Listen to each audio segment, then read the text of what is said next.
श्री शिवाय नमस्तुभ्यम। हर हर महादेव। तो कैसे हैं आप लोग? उम्मीद करते हैं बहुत ही अच्छे और स्वस्थ होंगे। तो स्वागत करते हैं आपका हमारे YouTube चैनल त्रिकाल दर्शन में। देखिए भक्तों, आज के समय में सभी के साथ यह परेशानी है, चाहे वह व्यक्ति बूढ़ा हो या जवान हो। देखिए आज के समय में सभी का शिकायत होता है कि मेरे घुटनों में बहुत ज्यादा दर्द रहता है, मेरे कमर में बहुत ज्यादा दर्द रहता है।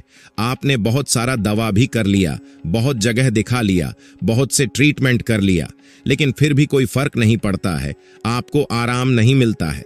कमर और घुटनों में बहुत ज्यादा दर्द होता है, घुटनों से चला नहीं जाता है, यानी कि चलने पर दर्द होता है, बैठने उठने या सोने पर।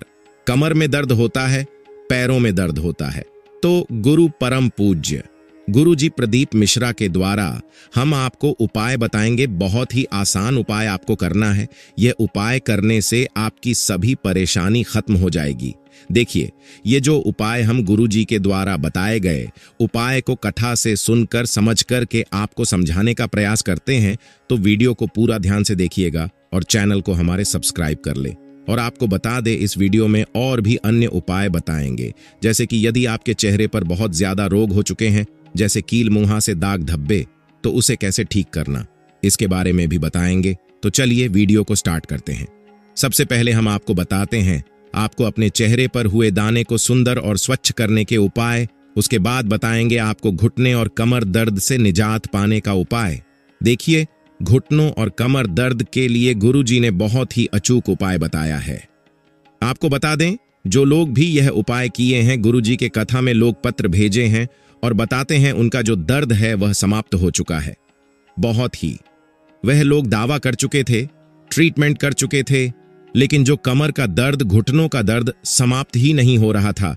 लेकिन गुरुजी के उपाय करने मात्र से ही उनको बहुत ज्यादा आराम मिल गया और सभी रोग समाप्त हो गए। तो करना क्या आपको? देखिए आपको यह उपाय करना कब है। सबसे पहले हम आपको बताते हैं यह उपाय को 5 बार करना है। और आपको कब करना, देखिए यह उपाय प्रदोष के दिन कर सकते हैं, यानी कि 5 प्रदोष के दिन आप कर सकते हैं, और आप 5 सोमवार के दिन कर सकते हैं, और 5 शिवरात्रि यानी कि जो मासिक शिवरात्रि आता है उसमें भी कर सकते हैं। ठीक है, तो आपका इच्छा जिसमें करें, जैसे करना आप कर सकते हैं। तो करना क्या, आपको चाहिए बेल का जो पेड़ होता है, बेलपत्र का जो पेड़ होता है, उसकी जड़ चाहिए। ठीक है, तो देखिए जो जड़ है, आपको सुख हुआ जड़ चाहिए, यानी बेलपत्र जो है कहीं सूख गया हो। ठीक है, ध्यान दें आपको हर पेड़, यानी जो पेड़ सूखा नहीं हो उसकी जड़ नहीं लाना, आपको सूखे हुए बेल के पेड़ का जड़ चाहिए। ये नहीं किया पेड़ काट दिया, ऐसा गलती नहीं करेगा। आप ढूंढ कर प्रयास करेगा, ढूंढिएगा। आपको सूखे हुए बेलपत्र का जो जड़ है उसका उपाय करना है। सुख बेलपत्र का जड़ लेकर आना है। उसके बाद में उज्जैन से आपको पेस्ट बनाना है, जैसे आप चंदन का पेस्ट बनाते हैं, ठीक वैसे ही सील बातें, चाहे किसी पर घिसकर आपको पेस्ट बना लेना है।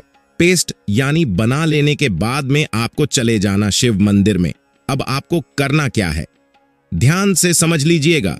शिव मंदिर में चले जाने के बाद में उसे पेस्ट को शिव मंदिर में चले जाने बाद में आपको जब क्या करना है, पातालेश्वर महादेव का नाम लेते हुए शिवलिंग पर उसे पेस्ट को लगाना है।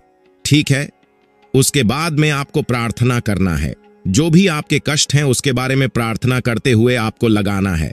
और फिर लगा लेने के बाद में आते समय वह जो पेस्ट आपने लगाया है उसे आप किसी पत्र में लेकर आ जाना है वापस। उसके बाद में आप और भी अधिक पेस्ट बना लें। उसके बाद में उससे पेस्ट का छोटी छोटी आपको गोलियां बना लेना है। अब उसको आपको ग्रहण करना है, यानी कि खाना है। ठीक है, और आपको बता दें ये जो उपाय आपको 5 बार करना है, आपको हमने बताई दिया है 5 बार कब कब करना है। आपको बता दें 5 बार जब आप उपाय करेंगे आपका जो भी रोग है समाप्त हो जाएगा धीरे धीरे, और आपका कमर दर्द, घुटनों का दर्द बिल्कुल आराम लगने लगेगा। चेहरे पर जो रोग हो चुके हैं, कील मुहासे, उसे दूर करना है। कैसे करना है, देखिए सबसे पहले हम आपको बता दें ये जो उपाय है आप किसी भी दिन कर सकते हैं, सोमवार से लेकर रविवार के दिन, किसी भी दिन और किसी भी समय, सुबह या शाम कर सकते हैं। देखिए करना क्या, आपको लेना क्या, आपको लेना है एक बेल पत्री। ध्यान रहे बेल पत्र जो है टूटा हुआ नहीं रहना चाहिए, टूटा फटा कांटा नहीं रहना चाहिए। ठीक है, बेलपत्री जो होता है 3 पत्तों का ही होता है। और आपको लेना क्या है? लाल और पीले रंग का चंदन लेना है और आपको लेना है एक रुद्राक्ष। अब आपको करना है क्या? सबसे पहले रुद्राक्ष को एक लोटे जल में, तांबे के लोटे के जाल में डाल देना है, रात भर उसे वैसी रख देना है। उसके बाद में जब आप यह उपाय करेंगे तो आपको एक बेल पत्री लेना है और लाल चंदन और पीला चंदन, तो उसे जल से, जो आपने रुद्राक्ष वाला जाल है, उसे जल से उसे लाल और पीले चंदन का आप पाउडर बना लें या पाउडर लेकर आए, उसको गिला करके बेल पत्री जो है, बेल पत्र के 3 जो पत्ते हैं, सबसे ऊपर वाले पत्ते पर आपको लाल रंग का चंदन लगाना है। उसके बाद में 2 जो पत्ते हैं, उन दोनों पत्तों पर पीले रंग का चंदन लगा देना है। ठीक है, उसके बाद में आपको चले जाना है शिवालय, यानी कि किसी भी शिव मंदिर पर चले जाना है। अब आपको करना क्या है? आपको वह जो बेल पत्री है, आपको शिवलिंग के पास अशोक सुंदरी के जगह पर अर्पित कर देना है। डंडी जो है अशोक सुंदरी के तरफ, मुख्य तरफ रहे। अर्पित कर देने के बाद में आपको जो एक लोटा जल लेकर जाना है, उसे भी अर्पित करना है। और आपको अर्पित करते समय आपके नाम क्या लेना है? जाप करना है, त्रिपुरा सुंदरी, ये नाम लेकर जल अर्पित कर देना है। उसके बाद में आपको जो जल है वह लेकर आना है। जो सीलिंग पर से जल गिरेगा उसे आपको किसी पत्र में उठा लेना है और वहां से आपको प्रार्थना करना, जो भी आपका रोग है, चेहरे पर हुआ कील, मुंहासे दाग, धब्बे, उसका प्रार्थना करना ठीक हो जाए। उसके बाद में जो जल आपको लेकर आना घर पर, और आप उसे रोजाना थोड़ा थोड़ा चेहरे पर 3-4 बूंद लेकर मालिश करते रहिए। आपको बता दें, कुछ ही दिन में आपके चेहरे चमकने लगेगा और जो भी रोग है समाप्त होगा। तो अब जान लेते हम कमर दर्द के उपाय के बारे में और घुटनों के लिए। सबसे पहले आप सामग्री नोट कर लें। आपको लेना क्या है? आपको लेना है एक लोटा जल, तांबे में जल जो है साफ सुथरा होना चाहिए। और आपको लेना क्या है? एक धतूरा।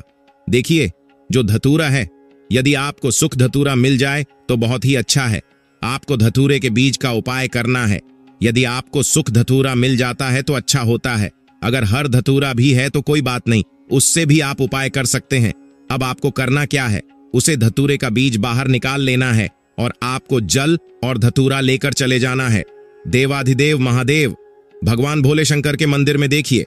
अब मंदिर में पहुंच जाने के बाद में आपको उत्तर दिशा की ओर खड़े होकर आपको सबसे पहले जो आप धतूरे का बीज लिए हैं उसे शिवलिंग पर अर्पित कर देना है। उसके बाद में एक लोटा जल जो है वह भी शिवलिंग पर अर्पित कर देना है।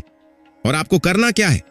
जो भी आपने अर्पित किया है उसे घर पर लेकर आ जाना है और आपको लेना है कम से कम आधा लीटर सरसों का तेल। और आपको बता दें, जो धतूरे का बीज है आपको कम से कम 100 या 150 ग्राम आपको और लेना है। आपको बता दें, धतूरा का बीज नहीं मिल रहा है तो आप किसी पंसारी के दुकान पर जाकर खरीद सकते हैं। वहां पर आपको यह पेज मिल जाएगा। अब आपको करना क्या है? ध्यान से समझ लीजिए।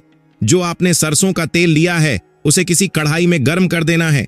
जब आप तेल गर्म हो जाए तो उसमें जो आपने धतूरे का बीज लिया है उसे भी इस तेल में डालकर हल्के आंच में गर्म कर लेना है। गर्म हो जाने के बाद में आपको करना क्या है? उसे तेल को और उसे बी को किसी कांच के बर्तन में रख देना है और कम से कम 3-4 दिन वैसे ही रखे रहना है। उसके बाद में 3-4 दिन के बाद में उसे तेल को लेकर आपके सर में जिस जगह बाल कम है उसे जगह रात में अच्छी तरह से मालिश करना है।